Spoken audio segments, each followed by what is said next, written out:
নমস্কার বন্ধুরা, দি new India post চ্যানেলে আপনাদের সবাইকে স্বাগত জানাই। আজকে আমরা এটা আলোচনা করব কিভাবে আমেরিকার বাইডেন সরকার ভারতের প্রধানমন্ত্রী নরেন্দ্র মোদীকে ক্ষমতাচ্যুত করার জন্য ষড়যন্ত্র করেছিল।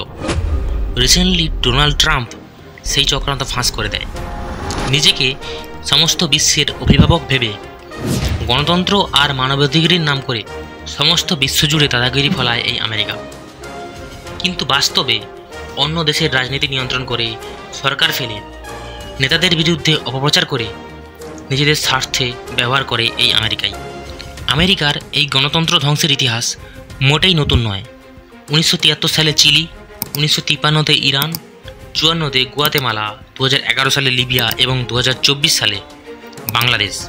এই সব দেশেই আমেরিকা গণতান্ত্রিক সরকারকে সরিয়ে গণতন্ত্র রক্ষার নাম করে নিজের পছন্দ মতো একটা কাঠপুতলি সরকারকে বসিয়েছে, যারা প্রত্যক্ষ এবং পরোক্ষভাবে আমেরিকার স্বার্থে কাজ করছে। এমনটা নয় যে এই সমস্ত তথ্য কোনো কনস্পিরেসি থিওরি। আমেরিকার সদ্য নির্বাচিত প্রধানমন্ত্রী ডোনাল্ড ট্রাম্প জনসমক্ষে এই সমস্ত কিছু প্রকাশ করেছেন।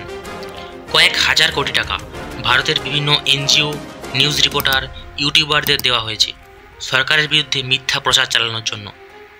ট্রাম্প এটাও প্রকাশ করেছেন যে বাইডেন চেয়েছিল 2024-এর লোকসভা নির্বাচনে মোদি ছাড়া অন্য কেউ নির্বাচিত হোক।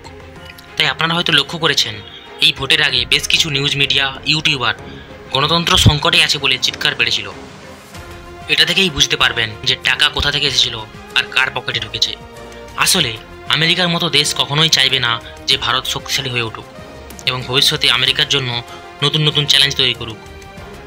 আমেরিকার আসল উদ্দেশ্য কখনোই গণতন্ত্র রক্ষা নয়, বরং গণতন্ত্রকে হাতিয়ার বানিয়ে নিজেদের স্বার্থ চরিতার্থ করা। তাই তারা চাইবে ভারতের মতো দেশে এমন কোনো সরকার থাকুক যে তাদের কথায় উঠবে আর বসবে, আর যে সরকার তাদের স্বার্থ রক্ষায় বাধা সৃষ্টি করবে তারা সে সরকারকে সরিয়ে দেবে।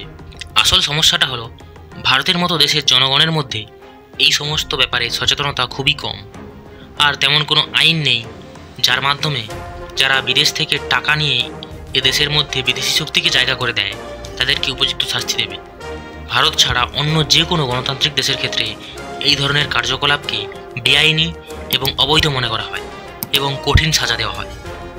ভারতের বিদেশ মন্ত্রণালয়ের তরফ থেকে জানানো হয়েছে যে ভারত সরকার একটা তদন্ত কমিটি তৈরি করেছে যা এই সমস্ত কিছু খতিয়ে দেখবে এবং দোষীদের উপযুক্ত শাস্তি দেবে। এই সমস্ত ব্যাপারে ভারত সরকারকে আরও সচেতন হওয়া উচিত কিনা আপনার মন্তব্য কমেন্টে জানাতে ভুলবেন না।